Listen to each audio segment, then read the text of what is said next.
In a span of 3 days, Prime Minister Modi has rained fire on those who are resorting to what he calls shortcut politics. He tore into political parties involved in shortcut politics, warned that this is nothing more than opportunism. He asserted that those indulging in this kind of politics are the biggest enemies of the taxpayer. This comes at a time when the Sukhwinder Singh Sukhu Sarkar in Himachal Pradesh held its cabinet meeting and promised that one of the first few schemes to be implemented will be bringing back the old pension scheme. Today, Union Minister of State for Finance, Dr. Bhagwat Kisan Rao Karad, asserted that there were no plans for considering any proposal to bring back the OPS for central government employees. Listen in to how the Prime Minister carried out an unsparing attack on the opposition, saying that if these kind of shortcut promises are made, it may win you elections, but it's going to cost the country in the long run. Shortcut अपनाने वाले ये राजनीतिक दल, ये राजनीतिक नेता देश के हर करदाता के सबसे बड़े दुश्मन है, जिनका मकसद सिर्फ सत्ता में आना होता है, जिनका लक्ष्य झूठे वायदे करके सिर्फ सरकार हड़पना होता है, वो कभी देश नहीं बना सकते। आज एक ऐसे समय में जब भारत अगले 25 वर्षों के लक्ष्यों पर काम कर रहा है, तो कुछ राजनीतिक दल अपने निजी स्वार्थ में भारत की अर्थव्यवस्था को तबाह कर देना चाहते हैं। शॉर्टकट से कोई देश चल नहीं सकता। देश की प्रगति के लिए स्थायी विकास, स्थायी समाधान के लिए काम करना, एक लॉन्ग टर्म विजन बहुत ही जरूरी है।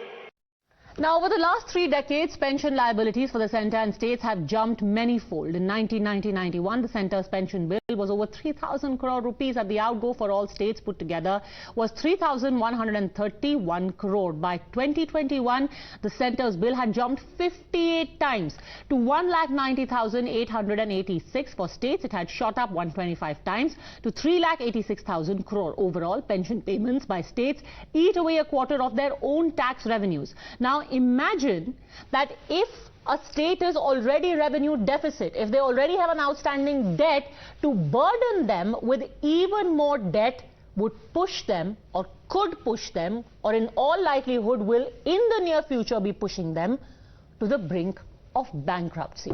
Is this then politics at the cost of the very existence and financial stability of the state? The same people who are being made these promises will in the long run be penalized. Let's take this across to the panel. Joining us now are Tuhin Sinha, spokesperson of the BJP, Manaswi Thapar and Ravi Srivastav, both political analysts. But my first question is to P.K. Basu, economist and author.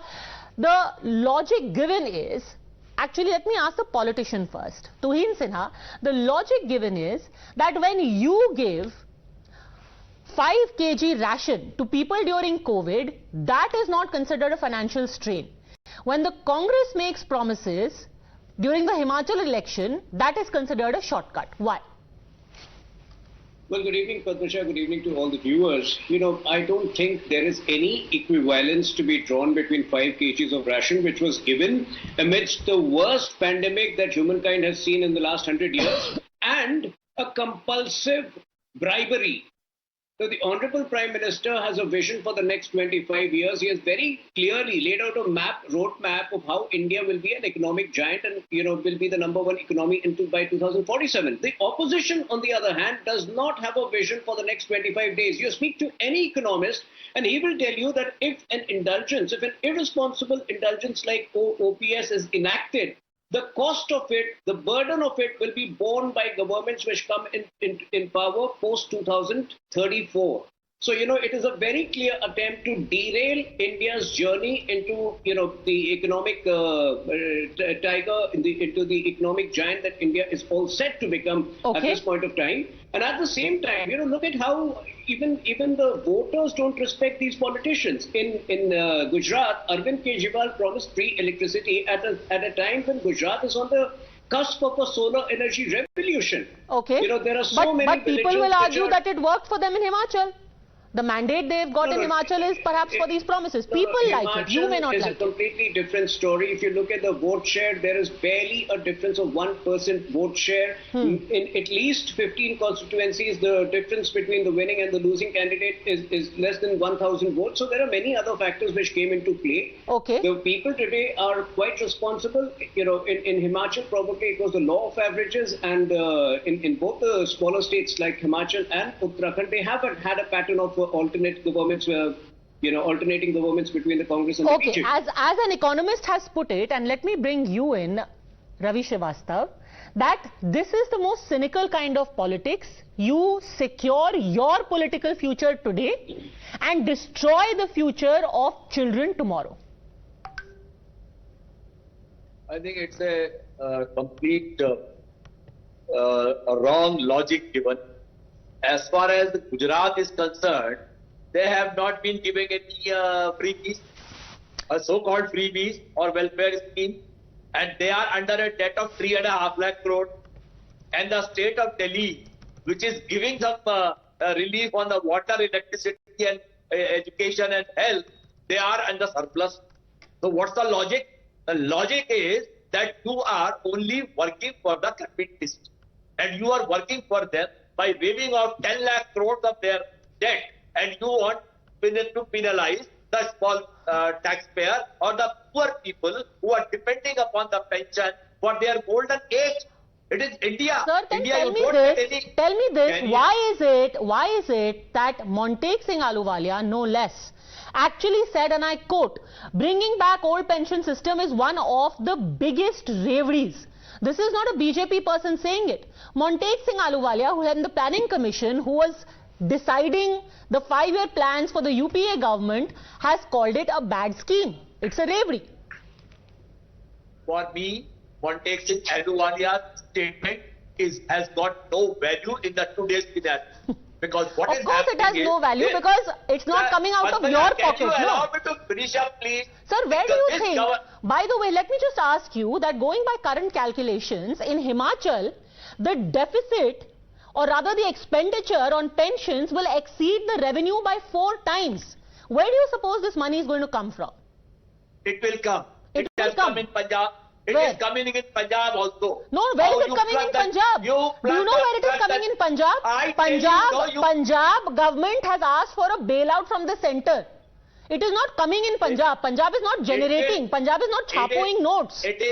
Punjab is asking the centre. Where will centre get from? From my pocket. And you will force Punjab to bring the coal from Chhattisgarh via Sri Lanka to Mundra port. Sir, because the coal belongs to India, it doesn't belong to Chhattisgarh. This is how you treat a opposition ruled state. Okay. This is how you do it. No, nobody is fleecing, sir. That coal belongs to India. That is why it's called Coal India Mine, not Coal Chhattisgarh Mine. What you are talking about is Coal India Mine. It's not the same comparison. Sharing coal, which belongs to the country, is very different from making electoral promises. Nobody in Gujarat said that, hello ladies and gentlemen, I am going to give you 10 kgs of free coal every day if you give me a vote. That is the difference. Coal is shared for energy generation, but I think Mr. P.K. Basu is better equipped to explain the difference to you, sir. Mr. Basu, as economist and author, can you explain the difference to our esteemed guest? Mr. Basu. Well, basically, the old pension scheme is a way of basically using today's taxes and basically taxing the future as well in such a way that that in order to pay pensions to today's employees of the government. Now, government employees are only a small part of the total employee base of the country. And the new pension scheme that has been in place, that basically was put in place through a bipartisan consensus across Parliament, basically funds the pension scheme. So the government puts money into it, but the government employee also puts part of his or her income into the pension scheme, so that it is a funded scheme. The scheme is funded, and that the funds that are created jointly by the employee and the employer are then paid out as pensions when the person retires. So this is a fair approach, and it is an economically sound approach. The old pension scheme, the reason why the old pension scheme was abandoned, and not just in India but across the world, pension schemes like this old pension scheme are being abandoned, is because they are fiscally disastrous for countries. So now for Himachal Pradesh to adopt that would be disastrous for Himachal Pradesh. It would basically mean that Himachal Pradesh will not be able to fund the basics of education, healthcare, etc., that are the state's responsibility. In order to create an unfunded pension scheme that will destroy the fiscal position of the state and require it to come to the center and the RBI with a begging bowl. But Mr. Basu, let me play the devil's advocate. Here, you would be asked, fine. So many schemes are there which are a burden. For example, the free electricity scheme. If women are promised free travel on buses, the taxpayer also pays for that, right? Why not the old pension scheme then? Yeah. Well, the problem with the old pension scheme is that it's massive, and it not only affects you today, it affects the entire future of the state or the center. Any part of the country that adopts this old pension scheme is burdening itself for a long period. A pension scheme basically is paid out over the life of individuals, and consequently the damage is long lasting. It is damage not just is long lasting, Manasvi Thapar. And it's not as if states do not realize that already. Punjab, for one, is already suffering from those effects.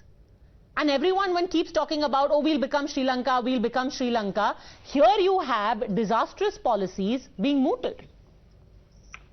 Padmaja, please allow me uninterrupted time, because when this debate just started, I just thought of researching on the Himachal's manifesto of BJP, wherein they have specifically said that free cycle scooties and free LPG would be given. When BJP does it, it's a welfare scheme. When someone else does it, it's a Revdi culture, it's a freebie culture. My point is it's a very beautiful debate, and it's very constructive for the country ahead. Why do we have a understanding wherein there is a difference between BJP's freebies and other parties' freebies? Sir, it's not about the BJP's freebies and the other parties' freebies. It is about any party giving any freebie and any party undertaking welfare measure. Now, for example, let me give you an example. If you have the Aam Aadmi Party giving free bus rides to women, that's fine. You make it, more accessible for women to go to work. Women are encouraged to step out of their home, as opposed to saying that, oh, we'll give you so many units of electricity free, irrespective of however much you earn. That is the difference. If you can afford it, you should pay for it. Please let me make my point and then you interject. Yeah. Because I was making that relevant point only. When you give a promise to the people of Himachal Pradesh that you are going to give free cycle, free scooties, free LPG, how do you term that? My question is to the BJP. How do you term that as a welfare scheme? And when Aam Aadmi Party does it, you say that's a Revdi culture. The point here is, where is the election commission coming into play? Okay. When you people in power come and say that we give welfare scheme and other parties are giving Revdi, there is a point of distinction. We have to make it. It has to be clear for all the political Absolutely. parties. No, they're absolutely right. But is there a difference in nuance? Mr. Basu, can you explain that? How is a free scooty okay? And you don't see disaster in that, but you see disaster in old pension scheme. Okay, if I could just respond to that. Now, giving scooties, cycles, etc., is a one-off thing. There is a specific item of expenditure that happens once. It doesn't have long-term effects like the old pension scheme does. The old pension scheme is something that is going to burden the state for a very long period of time, whereas spending on something like a scooter or a laptop, a cycle is a one-off expenditure item. Now, whether the one-off expenditure item can be afforded by the state is a very pertinent question. And in fact, of course, even on when it comes to these election promises, it's a very important debate that you mentioned, Manasvi Thapar. Perhaps it's time to do away with that altogether, to say, oh, we'll give you a laptop, we'll give you a scooty, we'll give you a mixer grinder, we'll give you a TV. All of that in election season should be done away with. But something that is such a huge burden, is so long term, and can spell economic suicide for a state, should that be allowed only because it reaps rich political dividends? Think about that as citizens. I'll leave it at that. Thanks very much all gentlemen for joining us.